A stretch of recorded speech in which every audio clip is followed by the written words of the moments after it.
Alors, dans la continuité de la petite astuce pour être s'assurer un statut super haute, pardon, j'ai d'autres petites astuces. Alors déjà, la première, c'est la boîte à clés.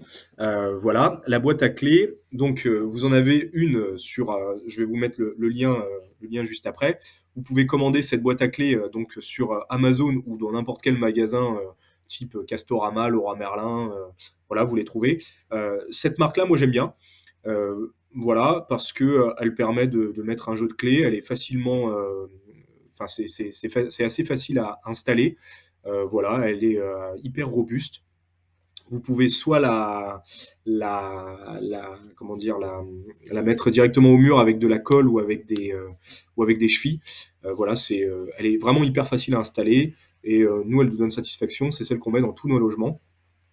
Et en plus, elle est vraiment costaud. Donc, il suffit de l'acheter sur Amazon ou dans les différents magasins et de l'installer donc soit dans un endroit voilà, accessible, soit dans votre boîte aux lettres d'immeuble ou autre.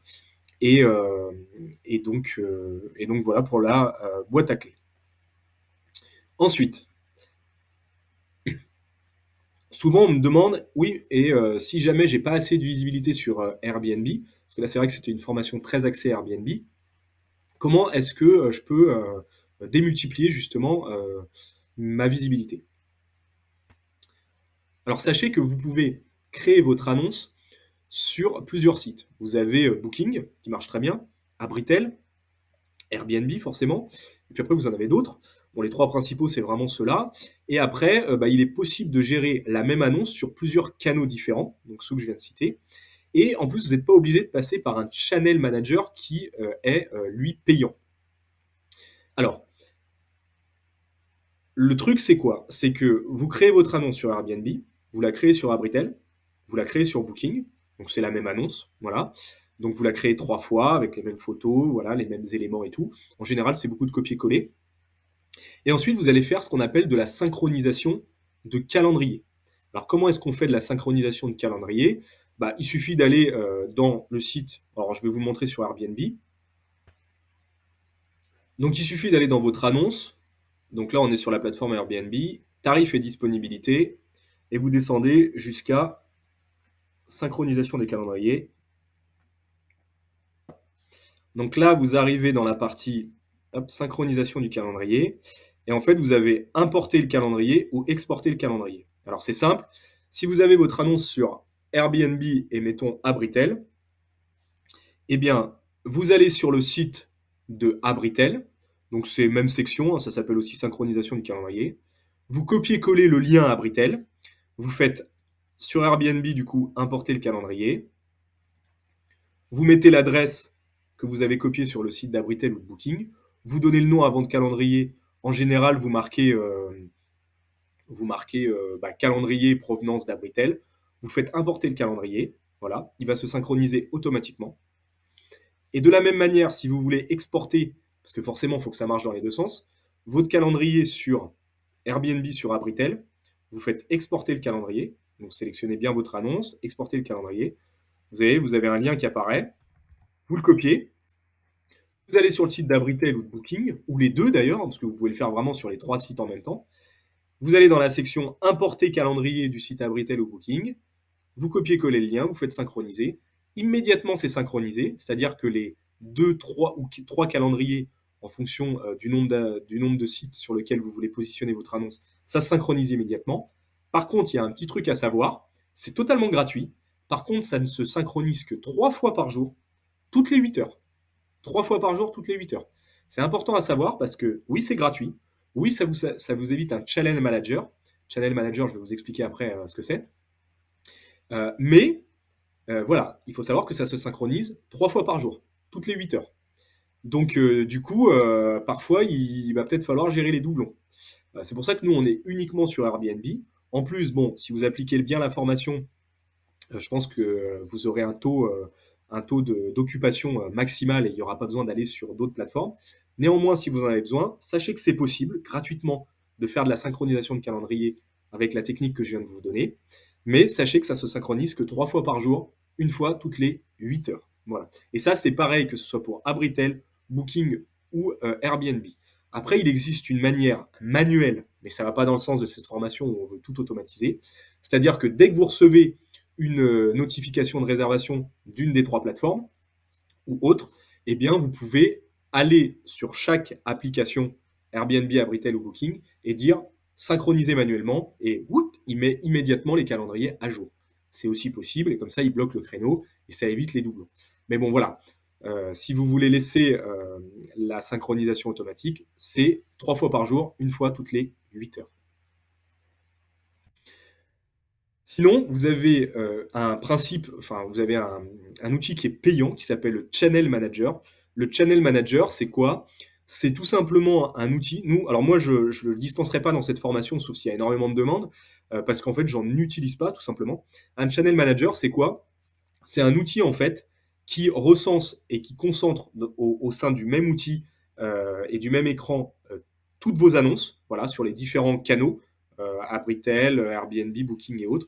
Et en fait, vous pouvez tout auto-gérer. Et l'avantage, c'est que, alors, moi personnellement, je trouve ça assez fastidieux à mettre en place. Mais l'avantage, c'est qu'une fois que c'est mis en place, hein, c'est toujours le ticket d'entrée qui est cher, mais une fois que c'est mis en place, alors oui, ça vous coûte de l'argent, donc du coup, à défalquer de votre rendement, hein, de votre cash flow mensuel ou annuel. Ça vous coûte un petit billet. Je crois que c'est pas extrêmement cher. C'est assez fastidieux à mettre en place. Par contre, une fois que c'est en place, après, c'est vraiment le channel manager qui gère tout. C'est-à-dire, en fait, voilà, c'est un outil qui gère absolument tout, qui diffuse les messages de communication, mais pour les X sites internet sur lesquels est disponible votre annonce. Donc, ça peut être intéressant quand vous avez plusieurs biens et que vous êtes sur du multiplateforme. Voilà, donc ça, c'est hyper intéressant. Après, hein, je rappelle, les alternatives, c'est celle que je viens de vous présenter juste avant. C'est de le faire avec une synchronisation manuelle ou automatique des calendriers. Soit bah, c'est d'être sur une seule plateforme.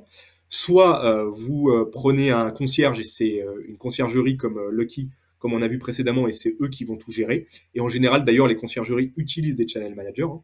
Ou soit vous investissez dans un channel manager et une petite formation. Il y en a plein d'ailleurs disponibles sur Udemy, hein. Et vous apprenez à le faire vous-même. Le coût d'entrée est assez cher, entre guillemets, à mettre en place, mais après, vous êtes peinard.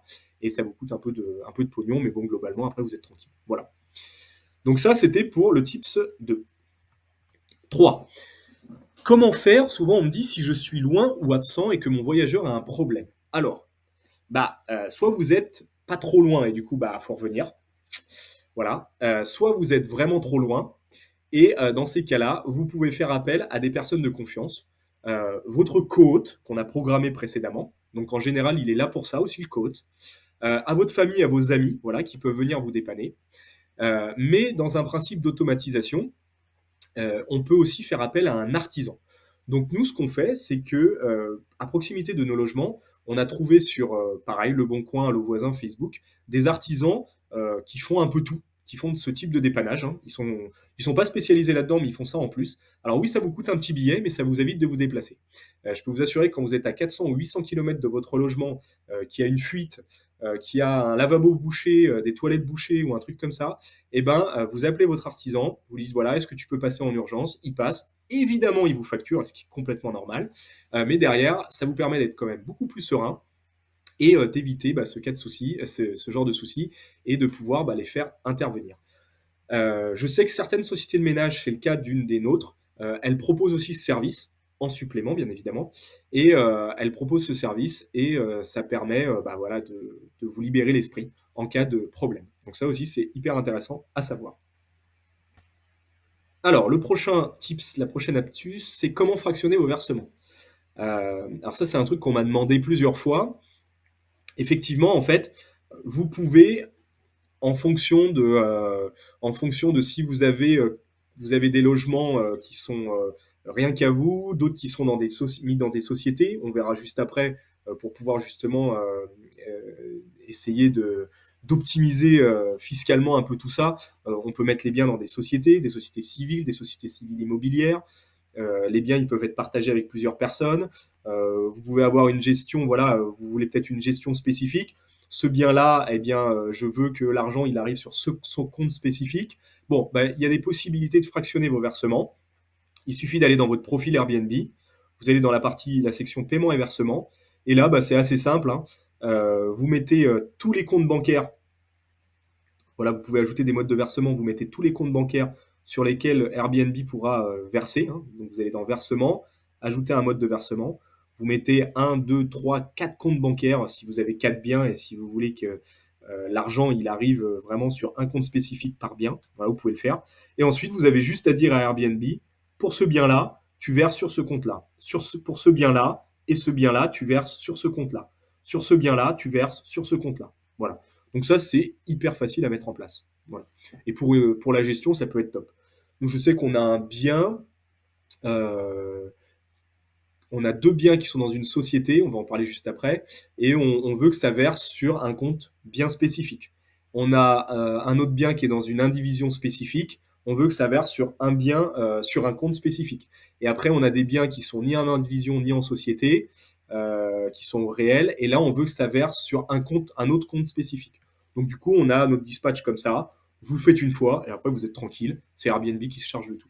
Donc ça peut être une astuce assez intéressante pour bien gérer justement vos versements. Alors ensuite, dernière astuce, entre guillemets, comment ne pas payer d'impôts. Attention, il n'y a rien d'illégal là-dedans. Il existe en fait des optimisations fiscales pour pouvoir éviter de payer au maximum des impôts justement sur vos locations. Le mieux, c'est de créer une société. Nous, par exemple, on a des biens, certains de nos biens, ils sont dans une société civile. Voilà. Alors, c'est pas une société civile immobilière, mais ça pourrait. Là, c'est une société civile. Ça veut dire qu'elle peut avoir d'autres activités que l'immobilier. Donc, globalement, c'est une société civile qui a été créée à l'IS. À l'IS, ça veut dire sur l'impôt sur les sociétés. Donc, on paye l'impôt sur les sociétés. Voilà. Et en fait, cette société, ça nous coûte un comptable à l'année, la CFE, cotisation des entreprises. Voilà. Donc, c'est à peu près 1000 euros de comptable et 200 euros de CFE. Donc, 1200 euros à l'année. Et rien d'autre. Rien d'autre parce que en fait, on fait ce qu'on appelle du déficit foncier, c'est complètement légal. Et du coup, tous les ans, en fonction des revenus qu'on perçoit et le déficit foncier lié à ce qu'on achète dans ces biens immobiliers et lié au coût des crédits, eh bien, on ne paye pas d'impôts ou quasiment pas. Voilà. Et en fait, quand on commence à en repayer, quand on n'a plus suffisamment de déficit foncier, donc quand on n'est plus en négatif, eh bien, notre comptable nous alerte. Là, il va falloir faire quelques travaux. Là, il va falloir racheter un bien. On rachète un bien, on recrée du déficit foncier. Et comme ça, d'année en année, on ne paye pas d'impôts. Voilà. Vous pouvez aussi créer une indivision, si vous voulez pas créer de société à l'IS. Vous pouvez créer une indivision, voilà, familiale ou autre, et vous passez ce qu'on appelle aux frais réels. Aux frais réels, donc il faudra garder bien toutes vos factures, les donner à un comptable. Quand vous êtes au réel, il vaut mieux passer par un comptable qui va vous tamponner tout ça.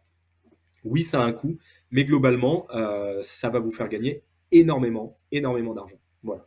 Donc ça, c'est des petits tips à connaître pour justement ne pas payer d'impôts. Voilà. Moi, je vous invite vraiment à le mettre en place. C'est pas compliqué. En général, c'est le comptable qui s'occupe de tout. Et vous avez vraiment déjà une sérénité parce que du coup, tout est carré, tout est légal, tout est propre. Oui, ça a un coût, mais globalement, par rapport à ce que ça vous fait gagner, c'est plutôt génial de se mettre en société ou en indivision et de passer bien évidemment aux frais réels.